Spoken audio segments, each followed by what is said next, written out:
Olá, está começando mais um BDF Entrevista. Hoje a gente conversa com o professor Gabriel Feltran. Ele é um dos maiores pesquisadores de crime organizado no país. Obrigada por conversar com a gente, professor. Eu que agradeço o convite, Marina. Gabriel Feltran é professor da Universidade Sciences Po e diretor do Centro Nacional de Pesquisa Científica da França, um dos principais pesquisadores do crime organizado no país. O sociólogo é autor do livro Irmãos, uma história do PCC, entre outras obras dedicadas ao tema. Um tema bastante levantado durante as eleições municipais foi o suposto envolvimento do crime organizado nas campanhas eleitorais, sobretudo aqui em São Paulo, envolvendo o PCC. Como o senhor avalia essa infiltração? É possível dizer essa palavra infiltração do PCC na política? Já há bastante tempo no meu trabalho, eu penso, né, os atores criminais de modo mais geral, especialmente os atores mais organizados, como, né, CV, PCC, no Brasil ou outros grupos criminais pelo mundo, esses que acumulam muito recurso financeiro e acumulam muita capacidade armada também, muita arma, né, como atores políticos. Na verdade, o que que a teoria sociológica, a teoria política nos ensinam, né? E basicamente, o ator dominante em qualquer organização política, o Estado, nas sociedades com o Estado, por exemplo, são atores que basicamente têm a função, né, de controlar a violência armada, de regular essa violência, tornando-a legítima e de regrar a economia, né, de intervir na economia para fazer com que os recursos do país sejam direcionados numa direção. Então, como os atores criminais fazem isso, primeiro numa escala de bairro e depois começam a crescer essa escala, eles já são atores políticos nesse sentido sociológico do termo. Não quer dizer que eles sejam é, que eles tenham posições no Estado, né? Mas são atores políticos. E essa é a ideia com a qual eu trabalho desde o início da minha pesquisa sobre o PCC. De outro lado, eu sempre repito também que o PCC, até pelo tipo de organização que ele não visa uma infiltração no mundo estatal como principal atividade. O PCC cresce nos últimos 30 anos, e especialmente nos últimos 20 anos, né? Depois que ganha essa estrutura de rede, de sociedade secreta, de fraternidade, é, ele cresce pelos mercados, né? A ideia é fazer progresso para os irmãos, como eles dizem, né? Então é ganhar dinheiro e trazer dinheiro para progredir a vida dos seus membros, né? A partir de mercados ilegais, que depois vão ser, obviamente, esse dinheiro ilegal vai se tornar também dinheiro legal, né? De empresas legais.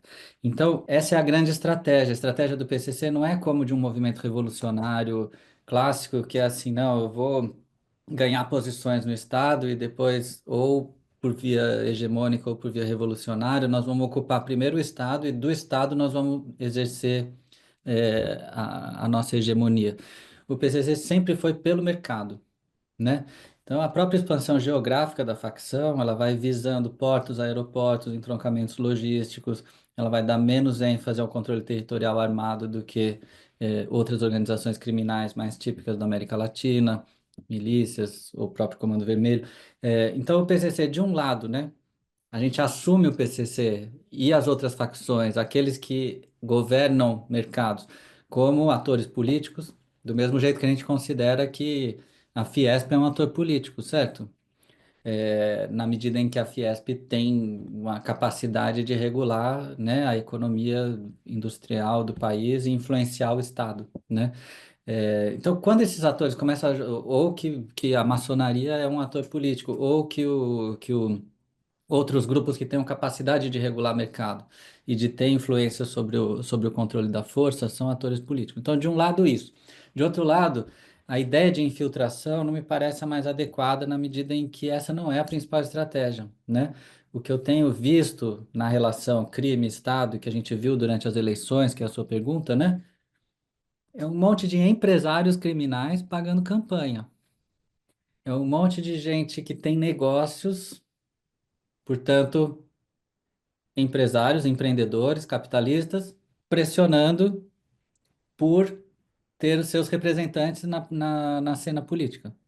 Agora, isso a gente conhece, isso também está teorizado, isso chama lobby, né? Isso chama influência dos empresários no Estado. Então, da mesma forma que empresários legais querem ter, né, posições no Estado sob sua influência, os mercados ilegais e os empresários ilegais também querem.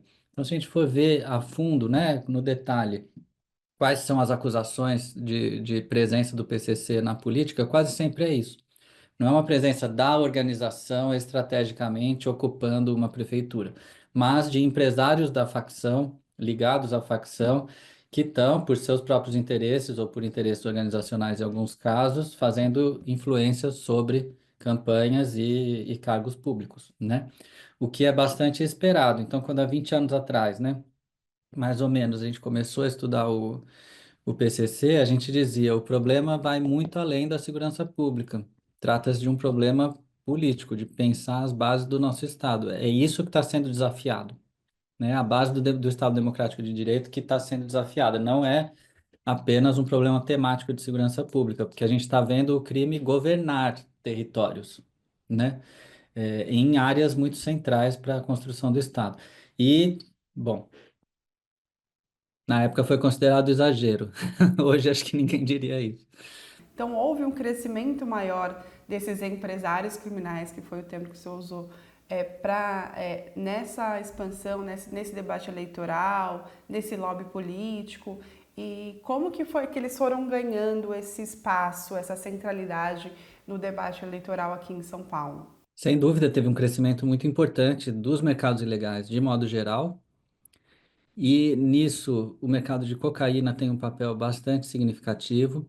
A produção de cocaína aumenta muito nos últimos 15 anos, e em vários lugares do mundo a cocaína vira uma espécie de coluna vertebral para vários outros mercados ilegais ou de cooperação com mercados legais, né? De relação direta com mercados legais. Então, vamos supor, eu tenho um monte de restaurantes, uma rede de restaurantes.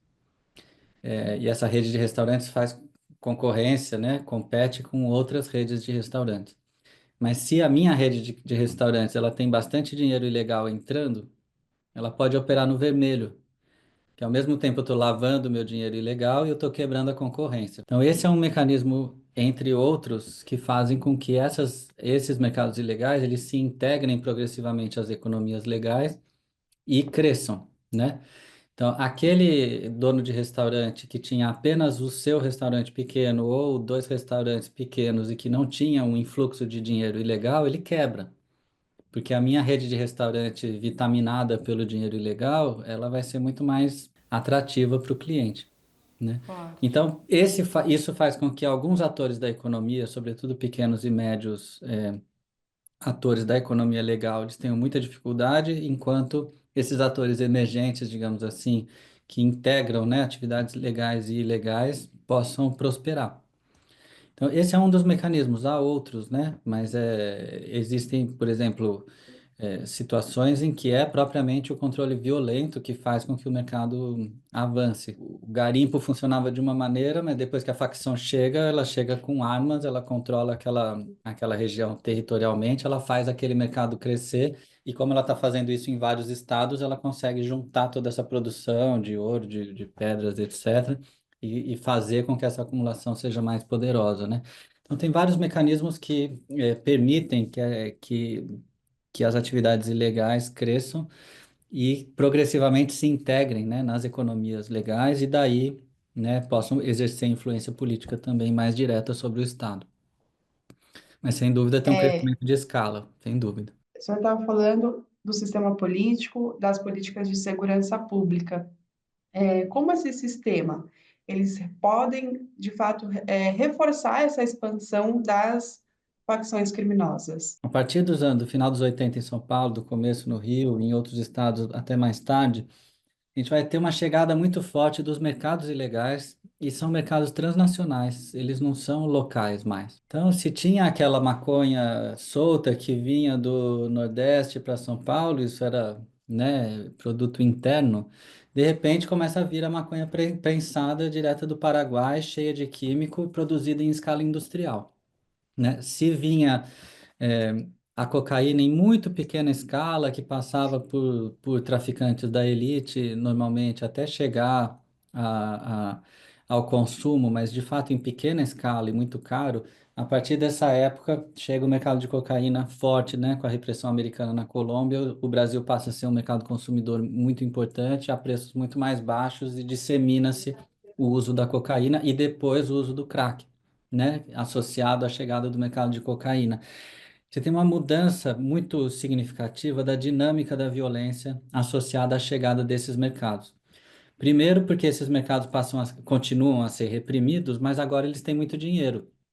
Agora, aquele delinquente que era apenas um carinha do bairro, ele está conectado com muito mais gente e principalmente ele tem dinheiro, porque antes ele estava fazendo as coisas autonomamente. Agora ele é contratado por um mercado para vender droga e ele vai ganhando comissão e isso vai crescendo, ele vai fazendo dinheiro. O que que ele faz com esse dinheiro?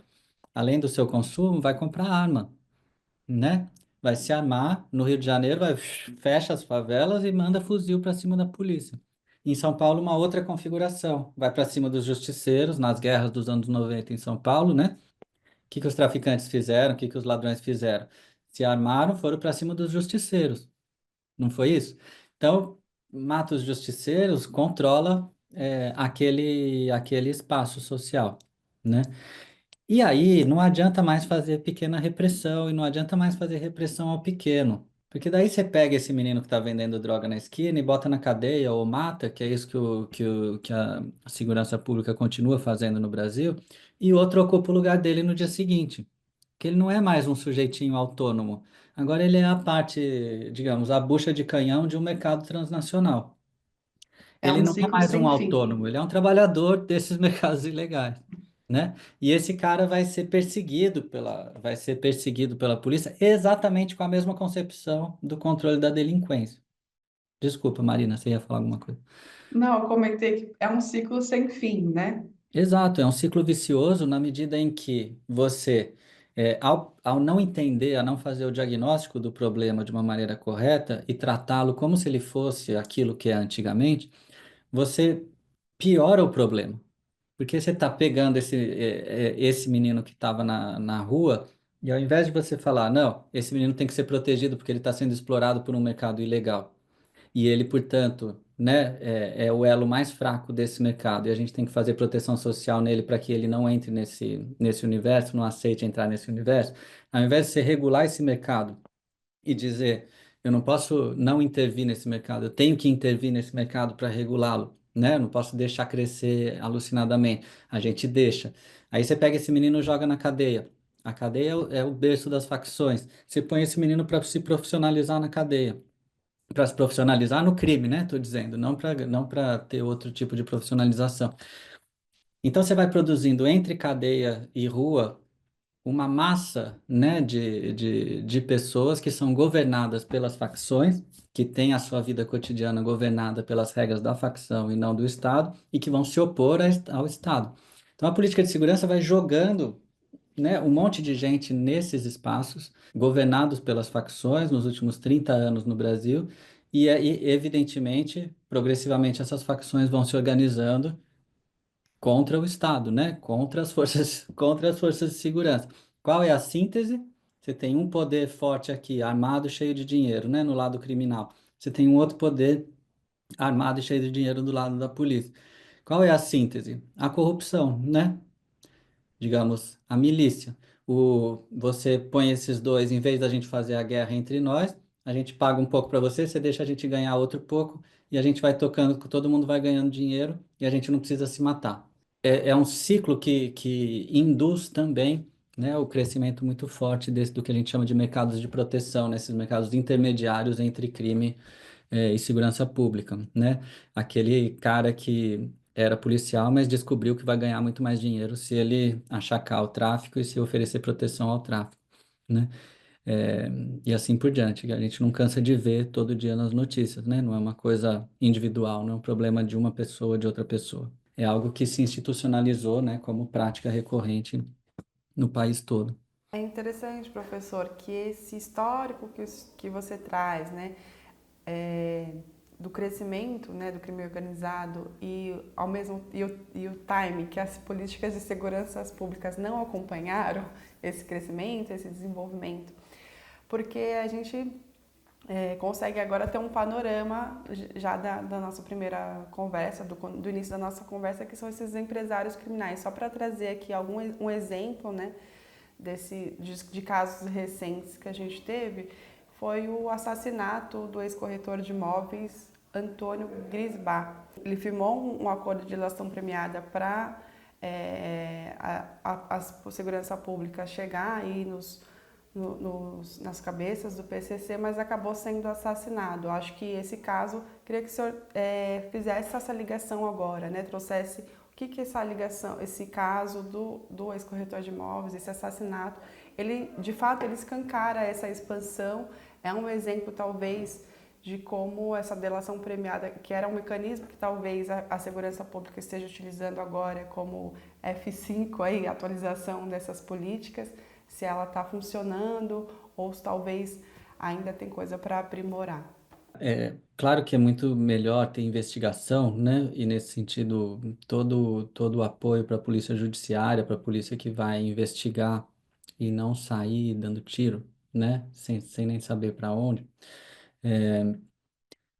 Mas esse caso, ele é muito sintomático de muita coisa, né? A delação, ela não apenas vai expor dinâmicas de funcionamento do mercado ilegal e da facção, como ela vai expor também, né, mecanismos de funcionamento do mercado de proteção, ou seja, da corrupção policial. Então, o delator, ele se coloca numa posição que ele passa a ser indesejável, tanto pela facção quanto pelos policiais corrompidos.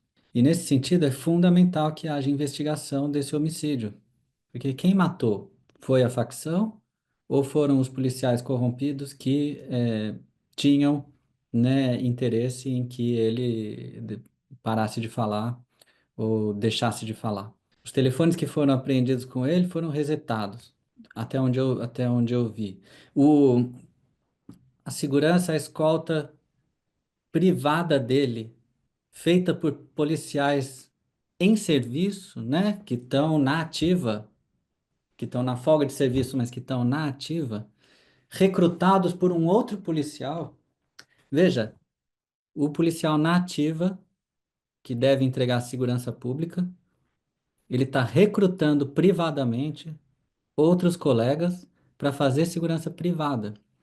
Ou seja, ao invés de fazer segurança pública, está fazendo segurança. Bom, ainda assim, esses policiais, no momento de uma chegada no aeroporto, que é um momento agendado em que pode haver qualquer problema, né, em que o nome está circulando, o nome da pessoa está circulando por papéis, etc. Ó, ele vai chegar às 4h20 em tal lugar. Quer dizer, nessa hora a escolta não está lá presente. Quer dizer, você tem um monte de elementos nesse caso que precisam ser investigados. O que que aconteceu de fato? Só com investigação. Mas a gente investiga muito pouco homicídio no Brasil, né? Especialmente os homicídios que não interessam investigar. Agora, a gente viu no caso Marielle, por exemplo, o que significa fazer uma boa investigação de homicídio depois de muitos anos, com muito esforço da Polícia Federal, de uma parte da Polícia Federal contra outras partes da Polícia Federal, contra a Polícia Civil do Rio, contra isso, contra aquilo, conseguiu se esclarecer o homicídio. E aí a gente viu que o chefe de Polícia Civil do Rio estava diretamente envolvido no planejamento do homicídio. Então, aí a gente começa a ver o quão intrincados estão esses mercados de proteção com os mercados ilegais, né? Então, nesse caso específico, é muito necessário, é preciso que haja uma investigação séria e que se chegue aos mandantes, né, desse assassinato, que, vamos lembrar, também vitimou outras pessoas, né, que não tinham nada a ver com o caso e que estavam ali, um motorista de Uber e etc. Então, são casos seríssimos, gravíssimos, né, que revelam não só o poder desses grupos armados, né, que desafiam diretamente, né, o poder democrático que emanaria do Estado, né, é, como também são casos que revelam, por exemplo, que o fato de você fazer uma delação não te garante que você vai ser protegido pelo Estado. E veja, alguém que está fazendo uma delação desse nível deveria ter a proteção máxima do Estado, não deveria ter que pegar segurança privada, né? E nós não estamos, e também acho que é um caso que demonstra os valores com os quais a gente está lidando. A gente estava falando de investimentos de bilhões, né, de reais em criptomoeda, em mercado, imobiliário. Então é um caso muito emblemático, né? Por isso que ele ganha, chama tanta atenção. Além disso, era um caso que a gente já vinha acompanhando há 2 anos, quer dizer, é um caso que quem está na área conhecia, tava esperando essa morte acontecer, né? Ou seja, é uma. A gente chega a ter uma descrença, né, na capacidade estatal de regular esse tipo de violência. Perfeito, professor. E a gente vai continuar conversando com Gabriel Feltran, especialista em segurança pública e nas facções criminosas pelo país. A gente já volta.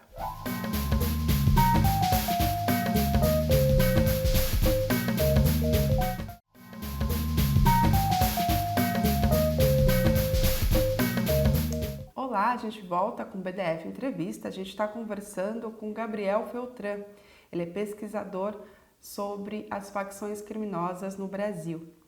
Professor, a gente estava falando sobre quanto está intrínseco, né, essa relação das facções, do crime organizado, com a corrupção, com o sistema de segurança pública, né? E agora eu quero falar um pouco dessa influência, né? Dessa influência desse sistema que a gente falou que é um ciclo, né? Desse sistema criminal, digamos assim, da própria polícia, desse envolvimento, como o senhor trouxe aí um exemplo, ela está não só presente na parte dessa corrupção, do crime organizado, mas agora ela está também no sistema político, né? A polícia agora também está com influência política, ocupando também os cargos no executivo.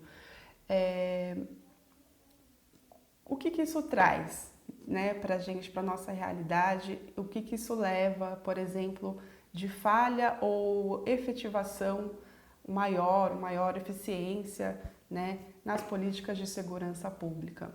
Marina, são tantas camadas de problema, né? Quando a gente pensa na segurança pública e na polícia, especialmente no Brasil, nas polícias do Brasil, que é até difícil responder rapidamente essa pergunta, né?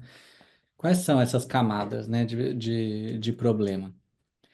Primeiro, né, as polícias elas têm como função fundamental produzir a ordem, né, garantir a ordem pública. E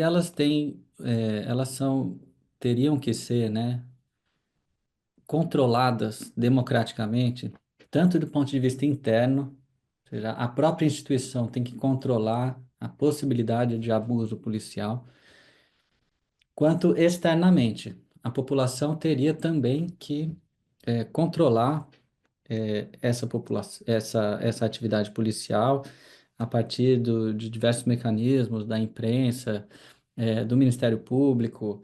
Veja, o Ministério Público ele é executivo, né? Também ele deveria, embora faça parte do sistema mais amplo de justiça, mas ele é o órgão de controle externo da polícia, né? É, Daí você tem todo o mundo da justiça, que também deveria controlar a atividade policial. Para quê? Para que a atividade policial não se autonomize. Porque, como a gente estava dizendo antes, né? Se você dá muita arma e muito dinheiro para um ator, esse ator vira um ator político de relevância. Então, todos os esforços em qualquer democracia do mundo são de controlar essa atividade policial para não permitir que ela se autonomize e que a polícia decida por ela mesma o que ela quer fazer. Porque veja, se a polícia decide por ela mesma o que ela quer fazer, o que é certo fazer, ela ganha cargos no legislativo, ela muda as leis para que ela possa não só se candidatar, como se eleger, como ter mais orçamento, como ter mais funções, como ter novas polícias, como ter mais gente, como ter mais isso, mais aquilo. E claro que isso, como o orçamento público. Como ter até impunidade, né, professor? Exato. E daí, assim, depois a polícia fica tão forte que o Ministério Público arquiva diretamente mais de 99% dos casos de letalidade policial, sem que eles sejam investigados. não precisa investigar, porque a polícia está do lado certo, é moralmente correta e está combatendo o crime. Então, não precisa investigar. Aí a polícia pode colocar os seus homens para fazer segurança privada sem nenhum problema. Você pode sair da função pública e ir para a função privada sem nenhum tipo de quarentena. Você pode levar todo o saber do Estado para ganhar dinheiro privado com ele sem nenhum problema. Aí você pode também levar os seus e treinar os seus homens na polícia dentro de igreja. Ah, não tem problema nenhum, porque é de Deus. Aí você pode pegar os seus homens para tirar foto de farda para ser candidato ao legislativo ou executivo, né? Aí você pode pôr esses caras em contato direto com o sistema de justiça para fazer segurança de autoridades e depois eles falam, não, se a gente sair, vocês estão desprotegidos ou a gente mesmo te ameaça. Então a gente fica com controle sobre o homem que está no judiciário. Quer dizer, você cria uma instituição toda poderosa que não entrega segurança pública, porque a gente tem cada vez menos segurança pública, e que, conforme não entrega segurança pública, justifica esse fracasso pela força do crime. Então, e pede mais dinheiro para fazer exatamente o mesmo. Então, o orçamento público destinado à segurança pública aumenta, o orçamento destinado à segurança privada aumenta, os achaques da polícia sobre os mercados ilegais aumentam em todos os dados de pesquisa qualitativa, e a gente vai mostrando que agora o policial tem essas três fontes de renda, ele ganha o salário dele, né? E além de todos os equipamentos, de tudo que vem com esse fundo público que cada vez mais se dedica à segurança pública, ele faz segurança privada e é dono das empresas de segurança privada. As empresas de segurança privada são controladas pelos policiais e pelos militares, e ele achaca ilegalmente os mercados ilegais a valores cada vez mais altos. Então ele vai acumulando muito recurso, acumulando muita arma e sem controle nenhum. O Ministério Público não controla, a sociedade aplaude e a gente vai vendo progressivamente as forças de segurança determinarem quem vai ser o secretário de segurança e depois quem vai ser o governador. E depois a gente vê o secretário de segurança ser posto lá uma pessoa que tem no currículo 16 homicídios. E depois a gente vê como vice, né, da chapa da prefeitura, um comandante da rota que foi investigado por 8 homicídios, pelo menos, né, e que explicitamente fala que a polícia deve agir de forma violenta, nas situações clássicas, né, nas periferias, etc. E depois a gente vai ver que essa pessoa que vem lá da rua, né, matador, e que acha que um policial que não matou 3 pessoas é vergonhoso, né, com 5 anos de serviço, tem que ter matado no mínimo 3 pessoas para ter currículo. Esse é o secretário de Segurança Pública de São Paulo atual falando, né, em entrevista pública, né? Imagino que fala no privado. A gente vê que essa pessoa ela sobe no posto de secretário de segurança, destitui toda a cúpula da Polícia Militar, coloca no lugar pessoas da sua mesma ideologia e não tem reação. Ou seja, que eles têm poder político para fazer isso, né? Para tanto. Então a gente tem essa política, essa lógica da segurança pública, que é uma lógica mercantil, não esqueçamos, hein? Ela é feita para fazer dinheiro, acima de tudo, às custas do sangue de muita gente, sobretudo dos operadores mais baixos desses mercados ilegais, que sabemos que são, né?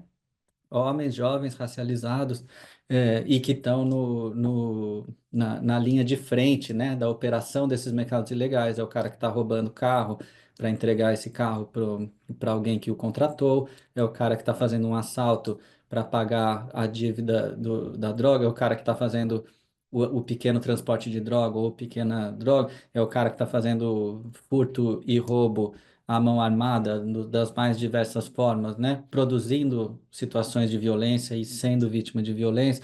Quer dizer, eles passam a ser perseguidos por essa lógica e eles passam a ser vistos como os grandes atores, né, da insegurança. E tudo isso que está por trás, toda essa institucionalidade que está por trás, ela vai sendo alimentada socialmente, né? Como se fosse solucionar o problema, na verdade, está pondo a máquina para girar, né? É por isso que há 40 anos a gente segue matando, segue prendendo alucinadamente, a gente multiplica por 4 ou 5 a nossa população carcerária, né? Multiplica por 5 a nossa população de ex-presidiários no país, temos 5 milhões de ex-presidiários no país, né? E o problema da segurança não melhora. ele piora. E ainda assim, as pessoas acham que precisa mais disso, entendeu? As pessoas acham que é mais necessário ainda ir nessa linha de fazer, de prender essa molecada, de botar essa molecada para a facção criar e de matar essa molecada. É isso que deve ser feito, porque daí o país vai ficar limpo, né? Então eu me lembro daquela tirinha da Mafalda que um dia me impressionou muito, que era assim, eu- era como que era? No primeiro quadrinho era assim, e depois que matarmos todos os bandidos, quem que vai ficar? Só os bons? E aí a Mafalda responde: não, só os assassinos, né? Esses que ficam quando a gente terminou de matar todo mundo que a gente achou que tinha que matar. Professor, é extremamente grave, né, esse panorama que o senhor traz, porque realmente a gente parece que fica sem saída, né? Parece que todas as instituições e todos os sistemas estão amarrados aí nesse, como que a gente já trouxe aqui, nesse ciclo que parece, como o senhor trouxe, está cada vez mais se fortalecendo. Qual é a alternativa, se é que a gente tem, né, para trazer de fato uma segurança pública efetiva, né, que de fato coloque a palavra, concretize essas duas palavras, né, segurança pública, né, e que as pessoas, né, a sociedade de fato possa ver o que de fato é isso, né, o que de fato é segurança pública, que não é essa violação e esse extermínio de, de jovens que provavelmente têm mais, estão mais no crime por conta da realidade social do que de fato outra coisa, né? Tem alternativa, temos saída, como que a gente constrói essa alternativa também na sociedade? Embora não tenha essa ingenuidade, a gente sabe e a gente propõe, né, como saídas aquilo que foi feito em outros países e funcionou, né? Que historicamente fez parte da construção de um Estado em outros países, né? Então, a gente fala de quatro pontos que seriam pontos de reversão desse ciclo vicioso que a gente vinha apresentando até aqui, né? No qual a gente está preso, né? Como uma espécie de ciclo no qual a gente não vê saída. Ó, quanto mais dá errado, mais a gente quer mandar dinheiro para a segurança, para as pessoas que estão lá dentro fazerem o que está dando errado, né? Então, quais seriam esses quatro pontos? E eles teriam que ser feitos de modo articulado para justamente reverter esse ciclo, né? Então, o primeiro ponto, Marina, é a retomada da soberania estatal sobre a violência pública. Não, sobre a violência, né? Sobre o uso da força. Ou seja, o primeiro ponto é a retomada do controle estatal sobre a violência, aquilo que a gente chama de soberania. Decidir quem vive e quem morre no território é a função do soberano na teoria política, né? Quem é o soberano? É aquele que decide quem vive e quem morre, é aquele que decide quem tem que se submeter à justiça e quem está fora desse universo. Hoje no Brasil, o Estado não tem essa capacidade, né? E como se produz soberania, né? De duas formas. Ou com uma desproporção de força muito grande, você vai lá, elimina todos os outros grupos e passa a ser o soberano desse território. Bom, isso a gente está tentando fazer há 40 anos e a gente vê que não funciona, né? Só lembrar das UPPs no Rio de Janeiro, que vieram com essa estratégia, né? A gente instala militarmente o Estado, finca a bandeira do Brasil em cima do morro e acaba com o crime ali, porque agora tudo vai ser estatal, né? Agora o Estado é soberano sobre esses territórios, dominou esses territórios. Quer dizer, não funciona, não funcionou, especialmente porque, em primeiro lugar, não tem legitimidade, em segundo lugar, tem muita força do outro lado, e aos poucos, conforme o tempo passa, essas estratégias vão para o saco, né? Ou um jeito muito mais inteligente e adequado de fazer soberania, que é, pela lei, pela justiça, investigar todas as ações de uso da força ilegítimas perante o Estado. Ou seja, começar por investigação de homicídio, né?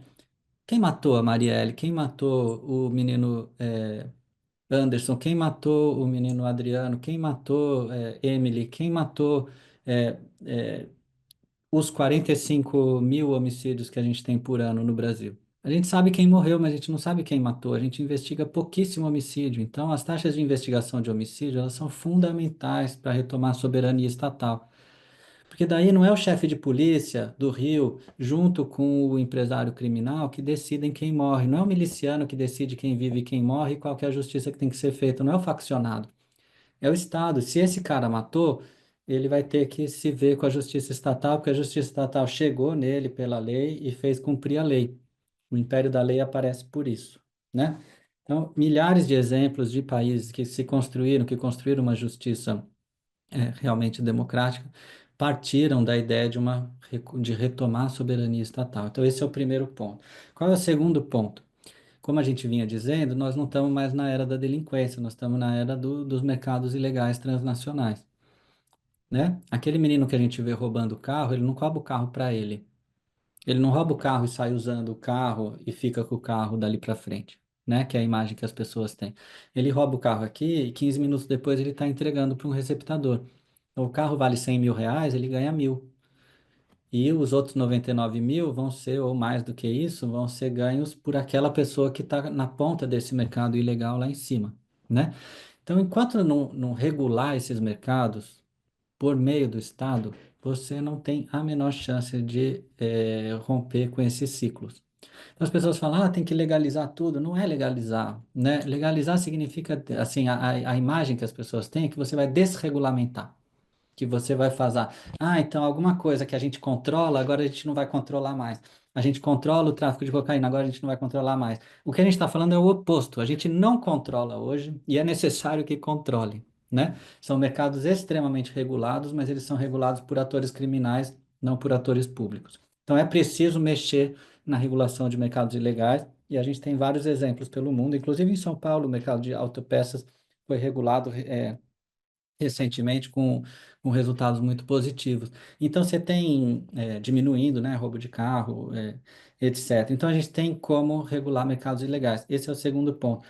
O terceiro ponto, nós temos que romper com o ciclo de formação faccional, né, de reprodução das facções, que é basicamente feito dentro das prisões.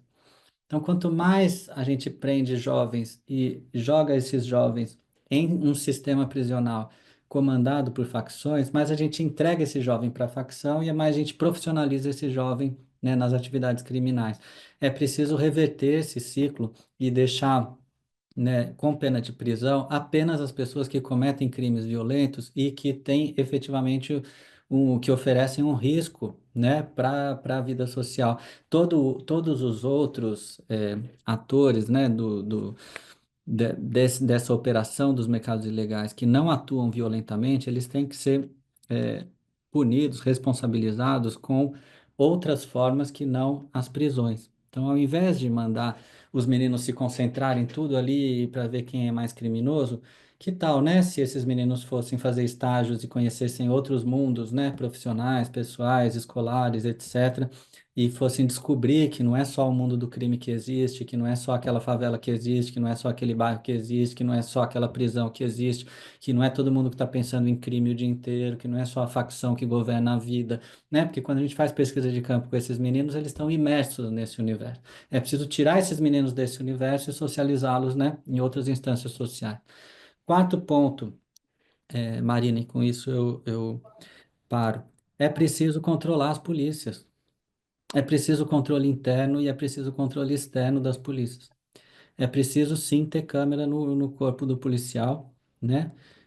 Até porque quando as câmeras funcionaram, a letalidade policial cai 60% imediatamente, e porque esses são mecanismos que funcionam em outros lugares do mundo. Mas é preciso muito mais do que isso. É preciso um Ministério Público que controle efetivamente, né, e institucionalmente a atividade policial e a violência policial. É preciso, obviamente, interditar que policiais virem atores políticos autônomos, que façam discurso político, que defenda candidato, que defenda a ideologia A ou B.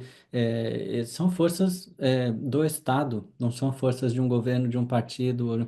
É preciso separar efetivamente segurança pública de religião. Não é possível que os policiais vão cantar hinos religiosos enquanto eles fazem treinamento, né? É preciso que a polícia volte a ser polícia e deixe de ser um ator político. Existem muitos policiais que querem isso, né? É preciso investir numa coordenação, nacional de um sistema de segurança que vá nessa direção e não no contrário, como que é a PEC da segurança pública, que é justamente a militarização dessa coordenação federal. Então, esses são os quatro pontos, né? Retomando, esclarecimento de homicídios como modo de recuperar a soberania, regulação de mercados ilegais como modo de aumentar o controle sobre eles, e, evidentemente, tirar, né, capacidade financeira das organizações criminais, romper com o ciclo de profissionalização criminal que hoje acontece dentro das prisões e que alimenta as facções, e, por último, controlar as forças de segurança pública para que elas sejam forças de segurança pública e não forças políticas. É o que foi feito em todo lugar do mundo, né, que produziu segurança pública de qualidade, né? Aumentar o controle sobre os mercados e não diminuir, aumentar o esclarecimento de homicídio, aumentar a capacidade punitiva, né? E não diminuir, aumentar a capacidade punitiva, mas com qualidade, protegendo quem tem que ser protegido e punindo quem tem que ser punido, e controlando democraticamente as forças de segurança. Esse é o caminho. Vai ser trilhado no Brasil agora? Não parece. À direita, à esquerda, nós não temos visto nada disso ser implementado, muito pelo contrário, infelizmente. Mas, né, a gente não cansa de falar, porque é disso que a gente precisa. E a gente vai continuar conversando com Gabriel Feltran, especialista em segurança pública e nas facções criminosas pelo país, mas a gente já volta.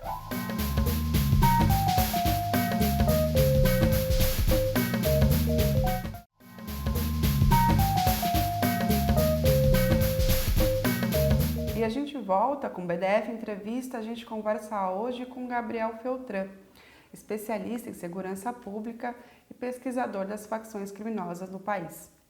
Professor, você falou um pouco sobre os meninos, né, sobre investimento nessa área de outras visões, né? Ao mesmo tempo, a gente tem aqui em São Paulo um crescimento da Cracolândia, que é um espaço, sobretudo, desses meninos e também muito e principalmente de pessoas com dependência química, que acabam formando aqui o seu próprio sistema, né? Seu próprio sistema de mercado. Mas a gente está vendo também pelo o investimento da prefeitura, do estado, em dizer que eles estão combatendo ou estão perseguindo, estão prendendo líderes do PCC durante essas operações aqui na Cracolândia, que tem, sobretudo, na verdade, esse público. Queria saber o que o senhor avalia que é o interesse do Estado, se de fato isso é uma coisa que pode ser dita. Até onde a informação me chegou durante a minha pesquisa, não tem líder do PCC na Cracolândia. Na verdade, a informação que chega é que mesmo os disciplinas na Cracolândia não são sequer batizados na facção. O senhor falou sobre a PEC da segurança, um pouco aqui no último bloco. Queria que o senhor falasse o que o senhor avalia dessa PEC, tem alguma coisa que a gente consegue tirar dela? Tem algum dos pontos que o senhor pode destacar que, por exemplo, que é o Sistema Único de Segurança Pública, como que o senhor avalia a PEC? E é esse mundo policial matador militarizado que está se impondo federalmente agora, a partir dessa PEC. Tanto que a PEC não propõe esses quatro elementos que eu estou falando, todos eles desmilitarizantes, né? Esclarecer o homicídio por meio de investigação, regular mercado ilegal por meio de regulação de mercado, né? Mudar a política penitenciária a partir do sistema de justiça e fazer controle externo sobre a polícia. Esses quatro elementos são desmilitarizantes. O que essa PEC está propondo é exatamente o contrário. A gente não pensa em nada disso e a gente bota mais polícia para fazer repressão agora no nível federal também, transformando a PRF numa PM federal, uma polícia militar federal, uma polícia ostensiva federal. Então é uma catástrofe o que tá em andamento. Essa PEC é catastrófica para quem defende uma segurança pública democrática, embora ela possa aparecer travestida, né, de um avanço na medida em que o SUSP pode ser valorizado e etc. Tem pesquisadores e pessoas que eu respeito muito, Luiz Eduardo Soares, Daniel Irata, entre outros colegas, que dizem, veja, mas tem esse avanço de regulamentar, do ponto de vista federal, que o SUSP vai ser uma instância de indução de políticas, né? É, é claro que sim, foi todo esse preâmbulo que eu fiz. Mas, se for para fazer indução agora federal de militarização, é ainda pior do que o que a gente tem hoje. Então, nesse ponto de vista, eu sou radicalmente contra, né, uma mudança, nesse sentido, que não produz avanço. Ela vai produzir mais militarização agora em plano federal. E ela vai harmonizar, ela vai desarmonizar o que já é bastante desarmônico entre os estados, né? Na medida em que ela vai possibilitar agora uma integração entre a militarização das Forças Armadas com a militarização das polícias em plano federal, produzindo a mesma politização e a mesma autonomização das polícias que eles vêm produzindo, né, nos últimos anos, nos estados e nos municípios. Então, lamentavelmente, é mais um passo para trás para quem defende uma segurança pública diferente da que existe hoje, né, num modelo mais eficaz e democrático, e é um grande passo à frente para aqueles que defendem essa militarização e essa guerra, né, que na verdade é uma guerra para eles mesmos ganharem dinheiro na segurança. É bem sério, né? Porque a gente tem um É. Congresso mais favorável justamente para isso, né? Para uma militarização maior, professor. Seria possível, por exemplo, você acha que seria possível, dentro dessa reconstrução, talvez, ou desse passo, dessa unidade, desse sistema único de segurança pública, que a gente construísse algo mais democrático, com talvez participação da sociedade civil? A gente tem movimentos que se fortaleceram, infelizmente, a partir de serem vítimas dessa segurança pública, né? Seja famílias que foram destroçadas por a violência policial, organizações que atuam nas comunidades, nas periferias do Brasil, que lidam diretamente com esse sistema de militarização, com o sistema com o crime organizado. Seria possível uma construção mais efetiva no sentido oposto a essa militarização? Claro que poderia ser feito, né? Mas não está sendo feito. A gente não vê esses movimentos sendo apoiados pelos governos municipal, estadual e federal. E a gente não vê as pessoas que viveram essas violências hoje se colocando nas posições de destaque do grande orçamento público da segurança pública, né? Esses orçamentos não estão sendo coordenados, gerenciados, né, controlados por quem quer uma outra segurança pública e quem foi vítima dessa segurança pública e dos desvios dessa segurança pública. O que a gente tem visto é o oposto, né? São os autores dessas violências que têm ganhado cada vez mais destaque e controlado esses orçamentos mais amplos. Então, no Brasil, e especialmente durante os governos Lula, a gente viu esse tipo de composição, né?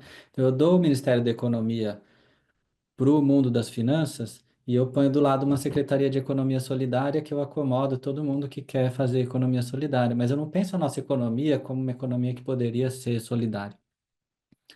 Depois eu ponho o Ministério do Meio Ambiente, eu dou para os caras que estão ligados à agricultura na Amazônia e à pecuária na Amazônia e o agro.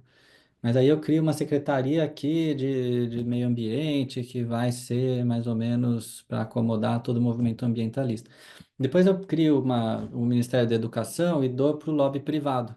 Mas aí eu crio do lado uma secretaria de educação alternativa para todo mundo que. Depois na saúde a mesma coisa, eu dou pro lobby e eu estimulo a privatização da saúde e toda a previdência privada, e as companhias de seguro e etc. Mas eu crio ali do lado alguém que é no conselho do SUS, não sei o quê, para defender a coisa pública, na saúde é até melhor. Então, né, me parece que na segurança é a mesma coisa. Eu deixo o Ministério da Justiça na mão disso daí, com esse tipo de proposta, com o lobby policial, o lobby judiciário mais conservador, e depois eu ponho do lado o Ministério dos Direitos Humanos ou da Igualdade Racial, com um pouquinho de orçamento para acomodar os movimentos. Isso me cheira um pouco hipocrisia, sabe? É assim que eu vejo. E claro que, né, que para os movimentos que não tinham nada, ganhar esse pouco é importante, fortalece e tudo. Mas comparado com tudo que existe de recurso ali, pensar o que tem na justiça, o que tem nos direitos humanos, na igualdade racial, é muito desproporcional. E o peso desses atores na definição da política acaba sendo muito maior. Então, eu acho que politicamente deveria ser repensada essa divisão de poderes, né? Agora, para isso, Marina, tem que ter base social, tem que ter base legislativa, né? É impossível fazer isso com uma sociedade que apoia progressivamente esse tipo de política e com uma base legislativa que é toda contrária a qualquer tipo de mudança no sentido de que a gente está propondo, né? Então, é um momento difícil, né? É um momento difícil.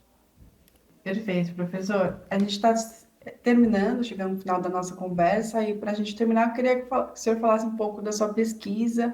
O senhor já lançou alguns livros, o senhor está pesquisando agora, se tem alguma previsão de mais alguma obra, me falasse como é que está aí os desenvolvimentos dos estudos também. A minha trajetória, ela parte de uma etnografia longa, né, de um trabalho de campo muito longo nas periferias de São Paulo, sobre política e violência. Depois, uma dedicação grande ao estudo dessa facção específica, né, o primeiro comando da capital. Desde 97 eu venho estudando as periferias a partir de 2005, especialmente o PCC, que eu continuo estudando ainda hoje, a expansão do PCC, sobretudo internacional hoje. E a partir lá de 2015, assim, a gente começa como grupo também, que eu trabalho com uma rede, um grupo de pesquisadores, né, sociólogos, antropólogos, geógrafos, historiadores, arquitetos, urbanistas, né, um grupo interdisciplinar, a gente trabalha muito junto e a gente começou a se dedicar mais ao tema dos mercados ilegais propriamente. Então, atualmente, hoje, os meus projetos de pesquisa principais são três. Eu digo principais porque tem os projetos dos estudantes que a gente acompanha, né, que estão fazendo iniciação científica, mestrado, doutorado, pós-doc, que são estudantes que têm os seus projetos e eu também acompanho, mas os projetos que eu me dedico mais diretamente, eles são ligados a dois mercados ilegais transnacionais, o mercado de veículos, principalmente veículos roubados, e autopeças, né? São mercados globais, os veículos são roubados pelo mundo inteiro e furtados, roubados no mundo inteiro, e as peças circulam também no mundo inteiro.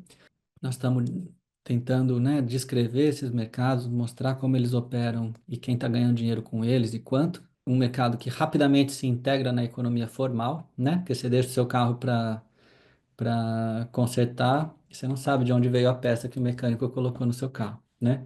Mas o mecânico sempre vai buscar a melhor peça mais barata e essa é a peça roubada.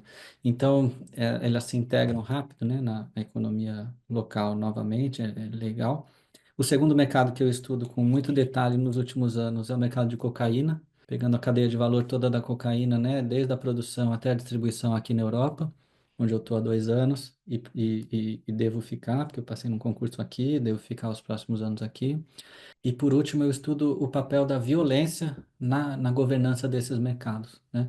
O quanto a produção de atores armados e o controle da força armada, né, da coerção, é importante, né, na construção do governo sobre esses mercados, né? Então, tenho estudado muito o tema da violência armada e dos homicídios, especialmente. Então, esses são os três projetos que tomam meu tempo, atualmente, além de todas as outras coisas que a gente faz. Perfeito, professor. Obrigada por participar com a gente do PDF Entrevista. Eu que agradeço, Marina. Muito obrigado pela oportunidade de ficar falando, falando, falando. Espero que sirva para alguém. Valeu. Você confere o PDF Entrevista no YouTube do Brasil de Fato e da Rede TVT toda terça-feira, às 21 horas. Também é possível ouvir o programa na sua plataforma de áudio favorita. Até mais!